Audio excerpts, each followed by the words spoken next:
Last season, the Miami Dolphins had their first playoff appearance in this series. Even though their playoff run ended in Indianapolis, they had high hopes for their next season. Dave Wanstead is still the coach of this team. I think he's done a decent job. He's even managed to get the media behind the Dolphins, finishing 7th in the power rankings. Even with the media hype, the fans don't think much of their players. Only 2 made it to the Pro Bowl. Let's start the offseason, shall we? 3 big names are retiring: Marty Booker, Zach Thomas, and David Boston. Both Booker and Boston took me by surprise. Marty Booker was a trade made with Chicago in the first season of this series. Even though last season was his worst with the team, I think he's still a huge weapon. David Boston had a breakout season in 2005, but had been injured in the years following. I was hoping to trade him this coming season, but I guess he saw the writing on the wall and decided to retire. Zach Thomas isn't much of a shock. He was definitely getting up there in age. I knew he was going to retire soon, but I still think he can go for a few more years. I attempted to give him a contract, which I definitely could have offered. Problem is, I still wanted Booker. It was a choice between Thomas or him. I chose Booker, which means say goodbye to David Boston and Zach Thomas. I've been doing this for so long now that former Dolphins are now retiring. Larry Chester retired. He was with this team at the start. Lebratsky retired after 15 seasons. I signed him in our first season, but let him walk the next year. He finished on a pretty solid note. I will never not praise Oronde Gadsden. He's the original crazy one-handed grab. I know, what's this? One-handed. Oh, gosh. He pulled one in one-handed a week ago against the Colts. That is... You thought Odell Beckham had a good catch? This guy did it before those stickum gloves came into style. Darius Thompson is another original on this series. I believe we traded him for Jake Grove at the time, but Grove isn't on the team anymore. Gus Frerotte was on the team back in 2005 in real life. I would love to do a Madden NFL 06 rebuild. I remember using him a lot in that game. Others may remember him from when he strained his neck in Washington. The concrete wall, it's padded, but not enough. He would leave the game with a sprained neck. Sammy Knight, Goodnight, is a Miami original. He was let go after the 2004 season. I think he had a phenomenal final season. Matt Turk wasn't able to finish his career in Miami, but at least he had a good final year. Those weren't all the retirements. Bigger names such as Priest Holmes retired as well. I said it before, I'll say it again. This guy had one of the best 3-season stretches ever. John Lynch, yes, that John Lynch, finished his career in Indianapolis. He did make a cameo in that playoff game. Regression is no joke. Keyshawn Johnson was a guy I wanted to trade for, but decided against it. I am very upset that my players could not survive longer than 10 seasons. Work done, well done, was so fun to watch. As a kid, this was a guy I felt like I can emulate the best. Quick and shifty, I wanted to be like him. Ike Hilliard is also retiring. I really like that 2000 Giants team. Even if they did get whooped in the Super Bowl, he's currently a wide receivers coach for the Steelers. 17-year career for Jimmy Smith. His past few seasons haven't been great in this game, but he sure was great during the start of the Jaguars franchise. He's definitely one of the best receivers not to be in the Hall of Fame. His buddy Fred Taylor retired as well after 11 seasons. I'm getting afraid Ricky Williams is going to retire soon. Fitting that Ray Lewis would retire the same season that Zach Thomas does. If this man is in the Hall of Fame, why isn't Thomas? Antoine Winfield was so good when he went to Minnesota. His numbers in this game don't stand out, but boy was he good. Ask his son, he got his genes after all. Jason Sehorn, aka the last white cornerback. Dude was a legit playmaker for a few years. He retired in 2003, so it's interesting to see that he's even in this game. Here are some of the other retirements in the league. There were a lot. Many of them were players that were non-starters. I don't know if I'll continue to show this list going forward, but it depends. I will continue to acknowledge the bigger names as usual.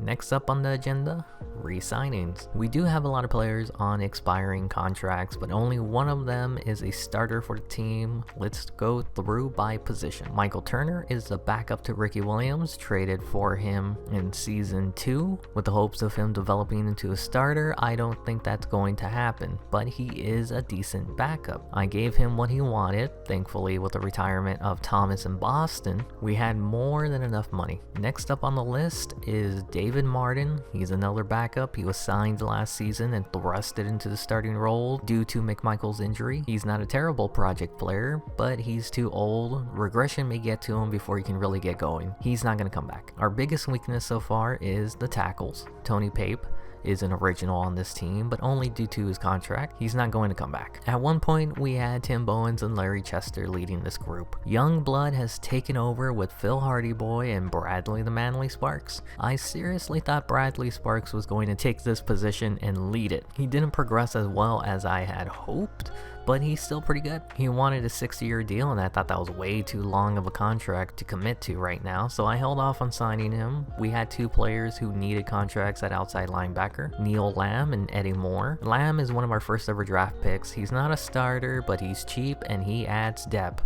Eddie Moore is an original. He hasn't done anything with this team, but he's an original. He's also gone. I'm not going to bring him back. I did re-sign Lamb to a 6-year deal. I only signed it because I knew I could cut him whenever I wanted to. With Zach Thomas gone, there's now a huge gap at inside linebacker. The thing is, Derek Pope is a majestic mystery that I can't bring myself to let go. One day this man will be in our Ring of Honor. I re-signed him to a 4-year deal. After signing everyone that I wanted, I went back and shortened Bradley the Manly's deal to 4 years. And that means Eddie Moore, David Martin, and Tony Pape will not be returning to the team next season. They're not the only ones not returning to their teams next season. Let's find out who they are in free agency. This year's free agency will be headlined by Flozell Adams, Ontario Smith, Albert Hainsworth, Joe Horn, Earl Duncan, John Hall, Earl Little, and Thompson. I skipped it as usual, but I did find out where some of the players got signed to. Joe Horn went to Baltimore. Duncan signed a long-term deal with the Jets.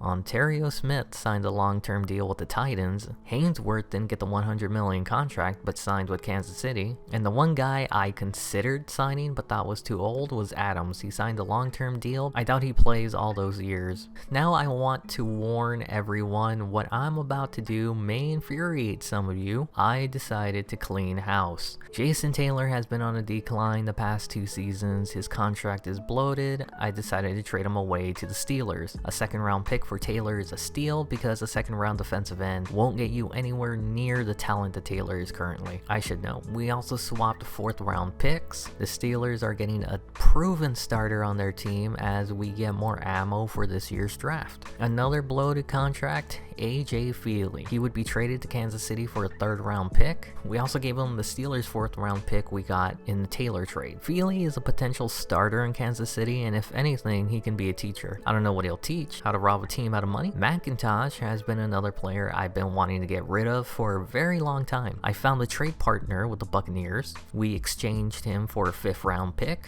They needed a tackle. McIntosh gives them a starter. He started in the wild card round for Miami this past season. He played really well, but that contract is way too bloated. Olenamare also has a huge contract with this team. I ended up trading him and a 5th-round pick to the Vikings for a 4th-round pick. It gives them a better option than the guy that they already have on their team. Olenamare isn't a terrible kicker, but he hasn't been what I hoped for, and for that salary, definitely not worth it on our team. Plus, with all the moves I've done, we've gone from $11 million under the salary to $27 million under. Plus, we got draft ammo. I couldn't get the 1st pick overall, but the 2nd overall was worth a 1st and 2 seconds. I ended up deciding that having a 1st and 2 seconds was worth more to me than just the 2nd overall, so let's go to the draft. 1st-round pick, Sidney Sutton. He's not what I expected out of a 1st-round pick. Decent arm, not the most accurate, he's very mobile, he's a project player, and that's not what you want to hear, but Kitna is still on the team for 1 more season. Let the kid learn from him. Our 1st 2nd-round pick,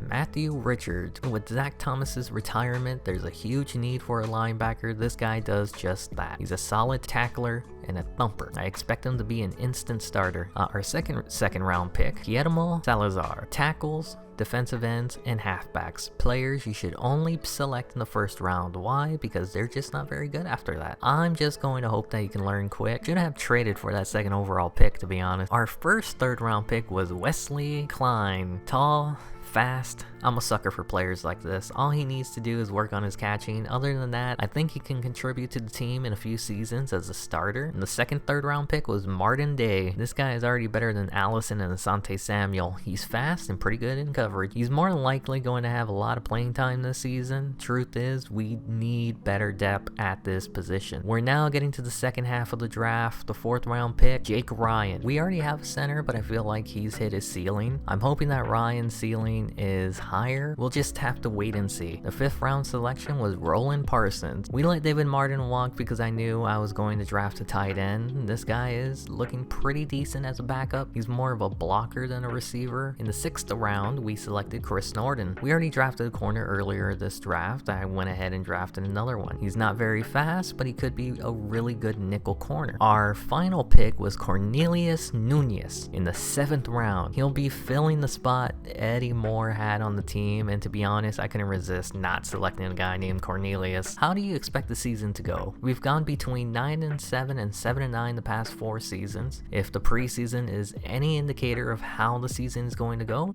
do not book those Super Bowl tickets. Thankfully, we only have 2 injuries, Aguilar with a broken finger, which won't keep him out of any games, and Calvin Klein will miss 6 games this season. Not what you want from your rookie, but he should get some playing time this year. Now, I always spotlight the top player on the team before the season. Marty Booker hasn't regressed yet. He's still a 91 overall and a big weapon. That was it.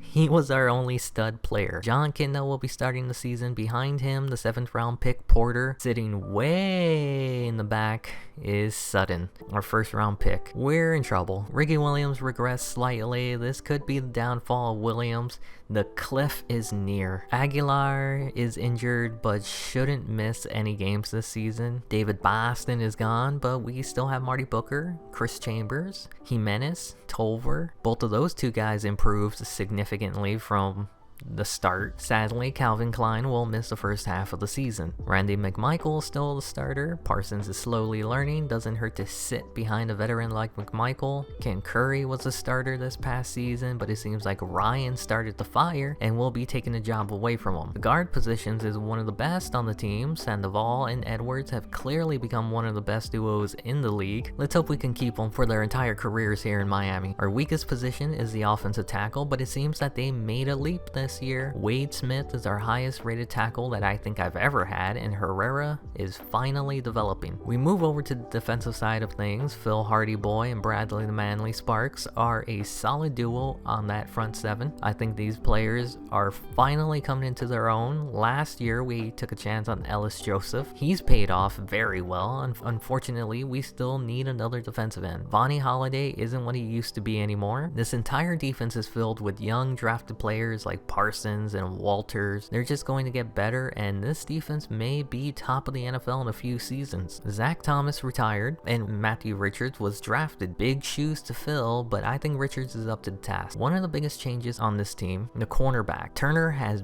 blown up after his rookie season. Hammond regressed, and the rookies Day and Norton are already pushing for starting positions. Allison had a huge bump since his 3 interception playoff performance, while Samuel is looking to be on his way out soon. Irvin Lindsay is looking legit as a playmaker, and very good depth behind him with Gardner. Edmund King made the Pro Bowl last season, and he's completely fallen from his 83 from a year ago. I wonder if his injury last season had anything to do with that. I forgot to get a kicker, just like last season when I forgot to get a punter. Jenkins has improved a lot though as a punter. I did need a kicker, and being the cheapskate I looked at Devin Williamson. I signed him to a 4-year deal that was very cheap, and I offered Lance Higgins a contract. He's a defensive end, rookie from Air Force. I figured I took a chance on Joseph. Why not take another chance on one of these guys? Let's get started on Season 5, their home opener. The Dolphins would pull a win against their division rival, the New York Jets. They would end up losing to Baltimore in a shootout, followed by another close loss to the Buffalo Bills, then a heartbreaker in Green Bay. 3 straight losses by a touchdown or less, then a blowout loss to the Lions. They're 1-4 to start the season. John Kitna wasn't terrible, but he's not the reason why they're going to win games. The rushing game has been pretty good though. Ricky Williams isn't carrying as much of the load, and Michael Turner might be turning the corner this season. Marty Booker is the unquestionable number 1 on this team. Both Chambers and Tolver become big playmakers on this offense, while McMichael and Jimenez have been great security blankets. The ball has been distributed well. Bob Parsons leading team with tackles. He was always good at that, along with Irvin Lindsay. Unfortunately, sacks have been hard to come by with this team, along with forcing turnover. We probably shouldn't have skipped out on a good kicker. We may have lost a few games because of it. And, well, there's Jenkins. There must be something in this Florida water because each season there are so many injuries. With this team being 1-4, I don't see us going to the playoffs. I decided to make a judgment call. Marty Booker deserves better than to be on a sinking ship. I decided to trade him to Philadelphia. I gave him a 6th round pick for Pittman and a 2nd rounder. Pittman is a guy with a lot of upside, but hands made of stone. If that can be fixed, he can be a weapon down the road. I think our receivers are mediocre right now, but I believe we can surprise teams next season. This year is pretty much over, and I wanted to see what we had in Porter as our 1st round pick. Sutton continues to sit in the back. First time this team has a new starting quarterback since Kitna was traded here, going up against the Patriots. Tough task, and the 7th round pick pulled it off. Courage wore orange that day. The following week they lost to the Broncos in a close one. They would sneak past the Vikings and the Steelers to go into their bye week with a 4-5 record. To try and get back to 500 on the year, they went to Chicago but lost in a close one. Then New England would get their revenge. Buffalo would do a sweep on them this year. The Texans would blow away the Dolphins. They lost 4 straight games after getting to 4-5. At least they would sweep the Jets this season, but lose a close one to the Browns and Cincinnati. The Dolphins lost 8 games by a touchdown or less. Good teams win those games. They're right on the edge of being a good team. Unfortunately, they didn't win them and finished with a 5-11 record. Let's check out the season awards. Michael Vick has to be one of the most terrifying players to ever play against. How do you even stop this guy? Oddly enough, another mobile quarterback. 1 offensive player of the year, and I wonder if Marty Booker had anything to do with this award. Jason Babin got defensive player of the year. Look at those numbers. That Houston team may not have made the playoffs, but it wasn't because of him. The offensive rookie of the year, Claude Powers. He's not the fastest on the field, but he's definitely hard to bring down. Ken Miller is the defensive rookie of the year. This kid might be scary good in a few seasons. Finally, the rushing title goes to Deuce McAllister. A bit lackluster number compared to the past 2 seasons that Ricky Williams put up, but it might have been a pass league this season. My favorite part are the numbers at the end of the year. Kitna was benched after his 1-4 start. He's on his 12th season. He's regressed the past 3. It was time to move on. Rodolfo Porter was a 12th pick in the 7th round last season. He didn't play until this year, but the Dolphins team sees potential in him. 14 touchdowns, 16 interceptions. Not a terrible season for an inexperienced player. Ricky Williams got hit with the injury bug. It doesn't show it here, but he didn't play in all the games. First time he didn't eclipse 1,000 yards. We finally... Michael Turner got to see significant playing time this season because of Williams' injury. I think he performed pretty well. Chris Chambers also caught the injury bug, having the worst season because of it. Levi Pittman had a pretty decent season. Hands of stone, but he still made some catches, eventually. Randy McMichael had his best season because of all the injuries. He's going to the Ring of Honor someday, right? Wesley Calvin Klein had a pretty good season despite him missing a third of it. I'm secretly excited about this receiving core. J.R. Tolver had a down season. I think that's because he wasn't relied upon like the previous season. Henry Jimenez is getting better each year. I'm really excited about this passing game. I hope they make the playoffs soon because I really want to play with these weapons. Roosevelt Aguilar was really good when I got the opportunity to play with them. He's a great checkdown guy. Bob Parsons is basically the new leader on the defense. Zach Thomas taught him well, and he's been doing very well since coming to the team. Matthew Richards is a guy who's supposed to be replacing Zach Thomas his first year, and he's pretty good. Hopefully next season is better. Phil, my Hardy boy, had himself an 8-sack season. He specializes in getting after the quarterback, and he did just that. Led the team in sacks. Ellis Joseph did not perform as well as his previous season, getting half as many sacks. Hopefully this is just because of a sophomore slump. Lance Higgins is a very well-rounded defensive end. We kind of just threw him to the wolves this season, but I think he did well. Irvin Lindsay is a legit playmaker on this defense. You're going to have to fear this team next season because they're hawking these balls. Daniel Turner with an injury mid-season causing him to miss about half the year, but still managed to get 5 interceptions. Martin Day is another player I think will be really good in a few years. Michael Pearson's had a good season as a backup. Next year he's probably going to start if Edmund King can't return to form. I honestly don't know how this guy does it. Shouldn't even see the field, but he does, and he just makes plays. Derek Pope, you're winning everyone's heart. I had such high hopes for Hammond after his rookie season, but he failed to get back to that level of production. Yep, we're definitely going to have to look into a kicker this offseason. Jenkins has been pretty good following his first season. Of course, our offense probably wasn't scoring as much, so we used him more. Ricky Williams ended the season on a broken kneecap, and knee tendonitis took out Chambers as well. I wanted to check out how our traded players did, and Marty Booker had about as good of a season as any with Philadelphia as he did with us. Yes, he's on the Rams. I traded him to the Steelers and now he's on the Rams, but Jason Taylor had his best season since 2006. Elinamade has gotten worse this season. This was the best trade I think we did in terms of value, but we didn't fill the void left. Lastly, AJ Feely got to play in a game. He didn't do very well, but hey, at least he got to play for the first time in years. Adewale and Gunlaye is actually on the Eagles with Booker. Funny how they were both traded for one another and now they are on the same team. This will be the last season with Palmer and Kitna comparisons. I think Kitna's career in Miami will be over, but it was fun while it lasted. It took 4 seasons, but we finally found our own shutdown corner. Trading Surtain away was one trade I've wondered about if we had kept him. He's been lights out with the Bengals since. We didn't make the playoffs, but that doesn't mean we can't see who will advance to the Super Bowl. There was only one wildcard team that won this week, and that was Cincinnati. They blew Denver away. The other 3 all 1-score games. Sadly, the Bengals got into a shootout with the Colts and couldn't finish it. Funny enough, they're the only team that earned the bye week that won this week. Baltimore snuck past the Patriots. Packers eliminate the Eagles. Poor Booker and Ngunlaye. Arizona was once the worst team, but the second coming of Peyton Manning is on their team, taking them to the conference round.